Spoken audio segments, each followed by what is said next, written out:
யார்? ஒவ்வொருத்தருக்கும் ஒவ்வொரு அடையாளம். கலீல் ஜிப்ரான் ஒரு இடத்துல சொல்றாரு, இந்த பிள்ளைகள் உங்கள் மூலமாக பூமிக்கு வந்தவர்கள் என்று உங்களுக்காக வந்தவர்கள் அல்ல அப்படி. வைரமுத்து இன்னும் சூப்பராக அதை சொல்லுவார். ஜப்பானில் ஒரு பிள்ளை அறிவாளியாக பெறப்படுகிறது, அமெரிக்காவில் ஒரு பிள்ளை விஞ்ஞானியாக பெறப்படுகிறான், ஏதோ ஒரு நாட்டு பேரை சொல்லி அங்கேயே வந்து ஒரு ஆசிரியனாக பெறப்படுகிறான். இந்தியாவில் மட்டும்தான் ஒரு பிள்ளை கொல்லிக்காக பிறக்கப்படுகிறது அப்படிங்கிற. இந்தியாவில் மட்டும்தான் ஒரு பிள்ளை கொல்லிக்காக பெற்றெடுக்கப்படுகிறது. ஒண்ணுமே இல்லைனாலும் கொல்லி வைக்க ஒரு பிள்ளை வேணும், கொண்டு விட்டா சாம்பல் தர போறா சொம்புல, விவேக் சொல்றது மாதிரி. இப்பெல்லாம் அதுக்கெல்லாம் ரூட்டே கிடையாது. தம்பி கிளம்புங்க தம்பிங்கிறாங்க, பின்னாலே வந்துருது சொம்பு, நாம கிளம்புறதுக்கு முன்னால. இதுக்கு ஒருத்தனை கஷ்டப்பட்டு பெத்து வளர்த்து ஆளாக்கி சந்தானம் சொல்ற மாதிரி ஆரம்பத்துல இருந்து பாசு பேசாம பருத்தி முட குடோன்ல இருந்திருக்கலாம். இந்த பர்பஸ் அப்ப என்ன? அப்ப இது எல்லாவற்றையும் நீங்கள் மாற்றுங்கள்.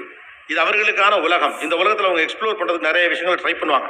அதெல்லாம் உங்களுக்கு மனசுக்கு சங்கடமாக இருந்தாலும் கூட நீங்கள் ஏற்றுக்கொள்ளதான். அவர்கள் தங்கள் சுதந்திரத்தின் மீது வாழ்க்கை